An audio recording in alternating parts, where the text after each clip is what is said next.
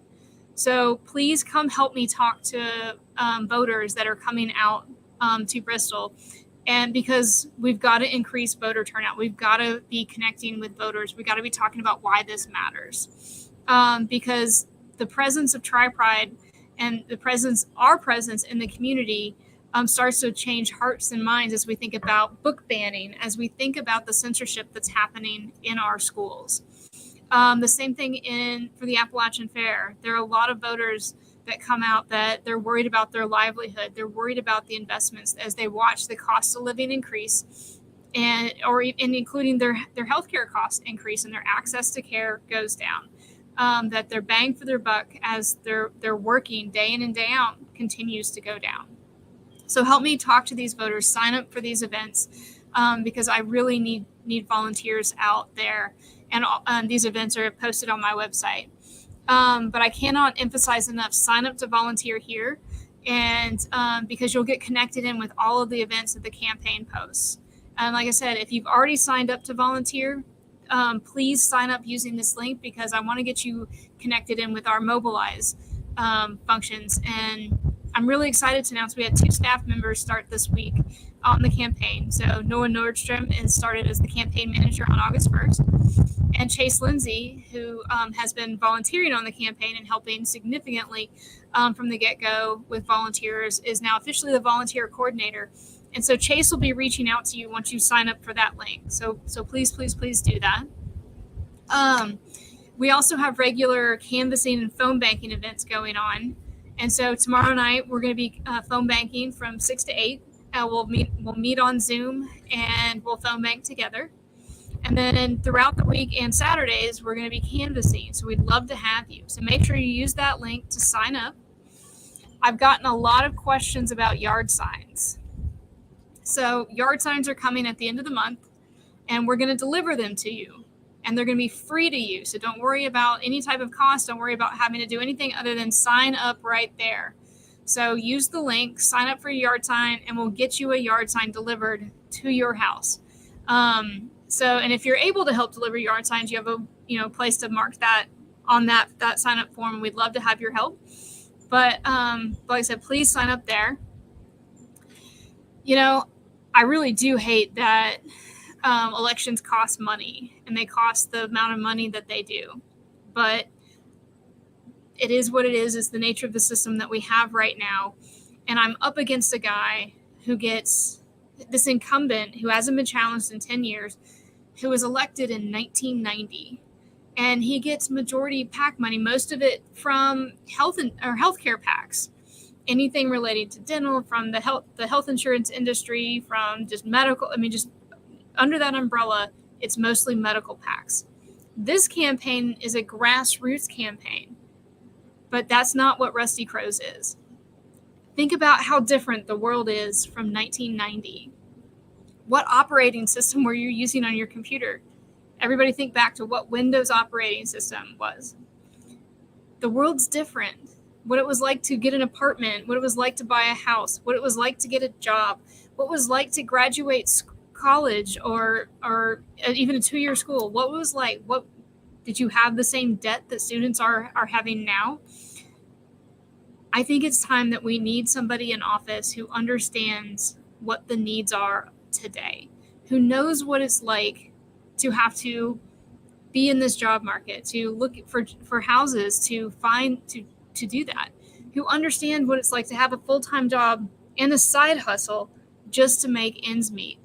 I've lived that life. I currently live that life.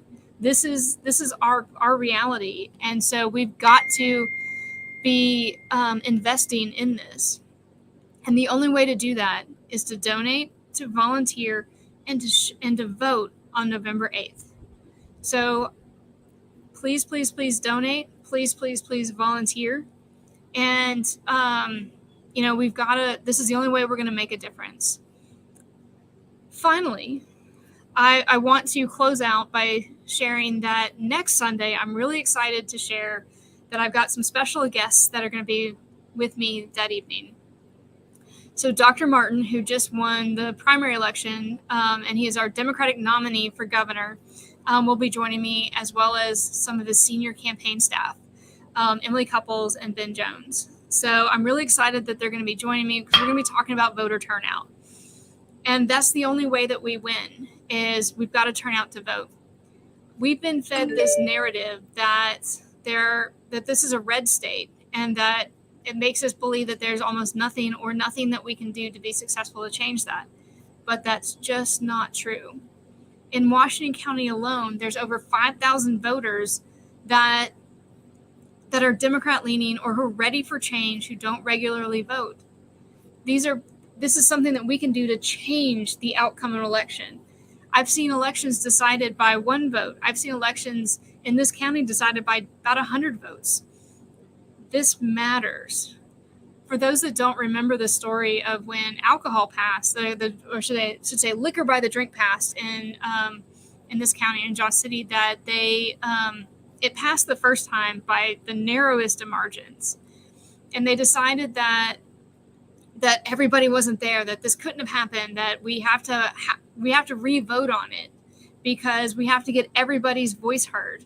And they did. They put it back on the ballot, and people were so motivated that they voted for it in flying colors. The people that were wanting to suppress it didn't win. And it's not the part that the liquor part that's important. It's the part that people were heard. And what it allowed was that restaurants then were able to come in. Johnson City was the first town in Northeast in this area that had liquor by the drink, and as such we had restaurants opening up, which changed the shape of Johnson City. It changed the shape of our downtown. And so, I mean, gosh, Johnson City became a test location. Growing up, McDonald's I knew served spaghetti and served pizza. That's a very uncommon story when people think about what was the McDonald's like during their childhood and what did they get. So Johnson City became a very special, a very unique place because of that happening. So I want to share that, because when our voices are heard, then we have a true democracy, and we could get the representation and the change that we truly need. So those guests, Dr. Martin and his senior campaign staff will be joining me at 6:00 next Sunday, because we've got to talk about voter turnout and ways to change that. Because so much is on the line this election cycle. Medicaid expansion, funding for our public schools, being able to hold our medical monopoly accountable, addressing banned books, and making sure that everybody has access to reproductive freedoms and choices, to make sure that a 10-year-old girl who is raped is not forced to carry that to term. That we've got to be investing, and the way that we do that is we step up and make a commitment to donate and make a commitment to volunteer. So I'm going to drop that link here again, to volunteer. So please, please, please, can't emphasize that enough. Please sign up to volunteer. So if you think that freedom of speech matters, if you think that freedom matters, if you think that our democracy matters, then we've got to get engaged. Less than 100 days until November 8th, and this is how we're going to make a difference. So thank you for tuning in this evening. Please be sure to share this on your social media, sign up to volunteer, donate, and I'll see you again next Sunday. If I don't see you sooner, while canvassing, phone banking, and doing all the other volunteer opportunities that happen between now and then. So thank you, and we'll see you next time.